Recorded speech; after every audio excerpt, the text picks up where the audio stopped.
Salam, hər vaxtınız xeyir olsun uşaqlar. Bu gün məktəbdə biz otaq xalça məsələsini keçdik. Dedim, ola bilər ki, aranızda bunu yaxşı başa düşməyən olar. Bir də buradan başa salıram. Yenə də nə qaranlıq qalan məqam olsa, sabah məktəbdə yenə bir də üstündən keçərik. Bir də təkrarlayarıq. İnşallah daha yaxşı öyrənmiş olarsınız. İndi fikir veririk. Nəyə? Bu bizim otağımız. Otağın görsünüz orta hissəsinə xalça sərilib. Və kənarlardakı boşluqları görürsüz. Mən məktəbdə də boşluq deyəndə bunu nəzərdə tuturdum ki, kənarlarda görürsüz ki, xalça ortaya sərilib. Kənarda görürsüz boş qalan hissələr var. Biz ümumiyyətlə sahə deyəndə nəyi başa düşürük? Sahə deyəndə onu başa düşürük ki, sahə otağı, perimetr necə ki, bu kənar hissələrin cəmidir. Bu kənarları toplayanda, bunları toplayanda biz nəyi alırıq? Perimetri alırıq. Kənardan olan məsafəni toplayanda biz perimetri alırıq. Amma sahə deyəndə kənarlar nəzərdə tutulmur. Sahə deyəndə tam səthi nəzərdə tutulur. Fikir verin, bura bütöv nəzərdə tutulur. Sahə bütövdür. Biri var bunun təkcə kənarlarını mən toplayım, kənarlarını və perimetrini tapım. Tək kənar hədlər. Biri də var ki, bütöv enin uzunluğuna vurmaqla biz bu hissəni, rənglədiyim hissəni bütöv sahə formasında hesabını əldə edirik. İndi sahəsini tapırıq yəni. İndi baxırıq ki, ortada əgər xalça sərilibsə və məndən deməli boş qalan sahəni istəyəcəksə, boş qalan sahə deyəndə nəyi nəzərdə tutur? Bu hissələri nəzərdə tutur ki, bunların hamısının bir yerdə sahəsi nə qədərdir? Bu hissələrin sahəsini soruşsa məndən, mən nə etməliyəm? Onda mənə demək ki, bu otağın enini də verib, uzunluğunu da verib və yaxud verməyə də bilər. İndi təkcə boş sahədən danışaq, ondan sonra keçərik otağın xalçanın uzunluğuna və eninə görə otağın uzunluğunun eninin tapılmasıdır. Sonra otağın eninə və uzunluğuna görə xalçanın en uzunluğunun tapılmasıdır. Belə bir-birinə qarşı əlaqəlidir. İndi tutaq ki, otağın bu hissəsindən, buradan bir xətt çəkək, tutaq otaq bu boydadır. Bu otağın bu hissəsini mənə verir, tutaq ki, 5 metr. Bu yan hissəsini isə verir mənə, tutaq 6 metr. Mən bu otağın sahəsini nətər taparam? Otağın sahəsi. Otağın sahəsi, bizə dəqiqə, otağın sahəsi necə olacaq? S bərabərdir 5 vurulsun 6. O da eləyəcək 30 metr kvadratı. Bu otağın sahəsidir. İndi tutaq mənə deyir ki, deməli, xalçanın isə bu tərəfi 3 metrdir. Bu tərəfi də 4 metrdir. Mən xalçanın sahəsini necə taparam? Xalçanın sahəsi. Xalçanın eni nə qədərdir? Uzunluğu nə qədərdir? 3, 4. İndi biz nə edirik? Xalçanın sahəsi bərabərdir 4 vurulsun 3-ə. Bu da eləyəcək 12. İndi nə etməliyik? Otağın ümumi sahəsindən, və otağın da sahəsini tapdım 30. Xalçanın da sahəsini tapdım 12. Biz boş qalan hissəni tapmaq istəyiriksə əgər, boş qalan sahə, boş sahə tapmaq istəyirəmsə əgər, otağın sahəsindən çıxacam xalçanın sahəsini. Bu da eləyəcək 18 metr kvadratı. Deməli bizim məsələmizin cavabı olur 18 metr kvadratı. İndi keçid alaq bir digərinə. Belə bir xalça şəklimiz var. Burada gəlin nəyi öyrənir? Fərqli şəkillər götürürəm ki, diqqətinizi cəmləyin məsələlərə, izaha. Yenə də divarlardan boş qalan hissə var. Buralarda xalça yoxdur. Boş qalan hissə deyəndə, yəni xalça olmayan hissə nəzərdə tutulur. Yəni burada xalça yoxdur. Xalça sadəcə ortaya sərilib. İndi tutaq ki, bizə əgər xalçanın bu hissəsini verirsə, bura verirsə, tutaq dedi ki, bura 3 metrdir. Buradan bu hissədən bura qədər olan hissə, xalçadan divara qədər olan hissəni də verdi 3 metr məsələn. Bunu 3 metr verə bilməz. Deyək ki, 1 metrdir bura. Bunu da verə bilər. Sadəcə indi burada şəkilə uyğun gəlmədi. Xalça daha enlidir, boş qalan hissə daha azdır. Ona görə 1 elədim. Onun üçün xalçadan az olsun.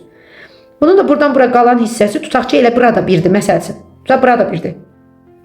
Məndən soruşursa ki, otağın buradan bura qədər olan hissəsi neçə metrdir? Necə taparıq? Gözünüzün qabağındadır. 1 metr, üstə gəl. Xalçanın 3 metri, üstə gəl, yenə də 1 metr. Deməli, mənim buradan bura qədər olan ümumi uzunluq nə qədər olar? 5 metr olacaq. 3 üstə 1, üstə 1. O da oldu 5 metr. Bu, xalçanın uzunluğuna görə otağın uzunluğunun tapılmasıdır. Bax, bunu heç vaxt gözünüzün qabağından elə eləyin ki, bu cür xalça məsələləri görəndə gözünüzün qabağında bunu canlandırın. Və görürsünüz ki, göz qabağındadır. Görürsünüz, boş qalan hissələri də verdim, xalçanı da verdim. Otağın da ümumi uzunluğu, yəni buradan bura qədər olan hissəni istəyirsə sizdən, deməli toplayacaqsınız. İndi bura oldu 5 metr, onu yazdıq, o heç. Xalçanın tutaq burası da 3 metr idi, bu heç. Bu qaldı öz yerində. İndi tutaq mənə deyir ki, buradan bura qədər olan məsafə 1 metrdir. Bu xalçadan yenə divara qədər olan məsafə yenə 1 metrdir. Bura 2 metrdir. Mənə tutaq ki, deyir ki, bu hissə var, bu hissə var, bu otağın bu tərəfi eni. Tutaq mənə deyir ki, buranı tap. Mən yenə nə edəcəm? Görsən 2 metr xalçanın özüdür. Burada 1 metr var, burada da 1 metr var. Deməli mənim bu divardan bu biri divara qədər olan məsafəm nə qədər olar? 2 üstə gəl 1, üstə gəl 1, otağın bu hissəsi olar 4 metr. İndi əgər bu tutaq verilənlərə əsasən bizə desə ki, xalçanın sahəsini tap, bərabər olacaq 3 metr vurulsun 2 metr 6 metr kvadratı. Bu xalçanın sahəsidir. Desə ki, otağın sahəsini tap, 5-i vuraram 4-ə, o da eləyər 20 metr kvadratı. Yox, əgər mənə desə ki, bu boş qalan hissələr var, bu boş qalan hissələr. Mənə desə ki, bunların sahəsini tap, bu boş qalan hissələri. Onda otağın sahəsindən xalçanın sahəsini çıxıram, o da qalır 14 metr kvadratı. Bu da boş sahəni, daha doğrusu boş qalan hissənin sahəsidir ki, 14 metr kvadratıdır. Vəssalam. Ümid edirəm ki, çətinlik qalmayıb. Burada bir dənə də şəkil göstərirəm. Düzdür, bu şəklin bir tərəfi biraz qısadır. Buradan tam gətirməyiblər. Bu hissəni tam gətirmirəm. Buradan bura qədər görürsünüz, divara qədər olan məsafə var. Yenə deyirəm, boş qalan hissə deyəndə divarları xalçadan divara qədər olan məsafə nəzərdə tutulur. Mənə əgər desə ki, bu otağın buradan bura qədər hissəsini tap, məsəl üçün xalçanın, gəlin belə eləyək də, bu səfər də belə eləyək. Tutaq otağın bu uzunluğunu verib 6 metr. Mənə deyir ki, xalçadan divara qədər olan hissə 2 metrdir. Bu tərəfi də 2 metrdir. İndi mənə tutaq deyir ki, bu xalçanın bu hissəsi nə qədərdir? Ümumi görsən divardan divara 6 metrdir. Divardan divara qədər olan hissə 6-dır. Burada 2'dir boş qalıb, burada 2'dir boş qalıb. Mən onun ortasını necə taparam? 6-dan 4'ü, yəni bu 2 ilə bu 2'ni çıxaram. Ortada da nə qədər qalar? 4 qalar da. Baxın 2 üstə gəl 4, üstə gəl 2. Daha doğrusu 2 metri. 2 üstə gəl 2, üstə gəl 2. Elədi 6 metr. Deməli ki, bizim xalçanın bu hissəsi, bu hissəsi oldu 2 metr. Niyə 2 metr oldu? Çünki boş qalan hissələr buradan bura qədər də 2 idi. Buradan bura qədər də 2 idi. Və ümumi uzunluq 6'dır. Biz ondan bu 2 ilə bu 2'ni çıxırıq, yerdə də qalır yenə 2 metr. İndi tutaq ki, bunu tapdıq.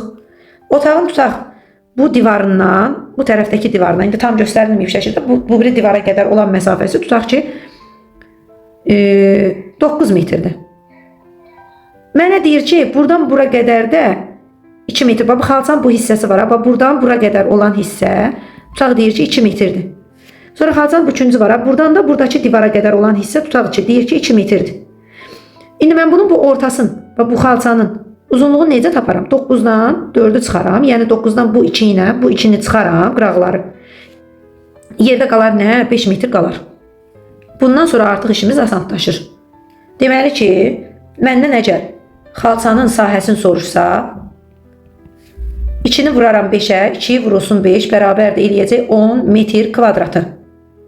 Məndən otağın sahəsini soruşsa, 6'nı vuraram 9'a, 6 vurulsun 9 bərabər olar 54 metr kvadratı. Əgər məndən boş sahəni soruşsa, onda mən də otağın sahəsindən xalçanın sahəsini çıxaram, 54 metr kvadratı çıxaram, onu 10 metr kvadratı qalar 44 metr kvadratı. Deməli bu boş qalan sahənin də qiyməti olur, qədəri olur 44 metr kvadratı. Mən sizə bir dənə də məsələ verirəm, onu mütləq həll eləyərsiniz və rəylərdə öz cavablarınızı yazmağa çalışarsınız. Bax, xalçanın buradan, bu divara qədər olan boşluq hissəsi, yəni yanındakı boşluq hissəsi 2 metrdir. Xalçanın bu hissəsindən bu hissəsinə qədər də boşluq hissə 2 metr olsun. Buradan bura qədər də 2 metrdir. Bu boşluq hissələr 2 metrdir. Xalçanın bu hissəsindən bura qədər də olan məsafə yenə 2 metrdir. Xalçanın enini, daha doğrusu uzunluğunu verək 6 metr. Buna əsasən bir də otağın uzunluğunu verirəm. Otağın uzunluğunu verirəm. Onu da deyək ki, deməli 9 metr. Baxın, bu deməli məlumatlara əsasən mənim üçün tapırsınız. Otağın sahəsini tapırsınız. Xalçanın sahəsini tapırsınız. Xalçanın sahəsi sual. Bir də boş qalan hissənin, boş sahənin tapırsınız. Hər birinizə uğurlar arzulayıram.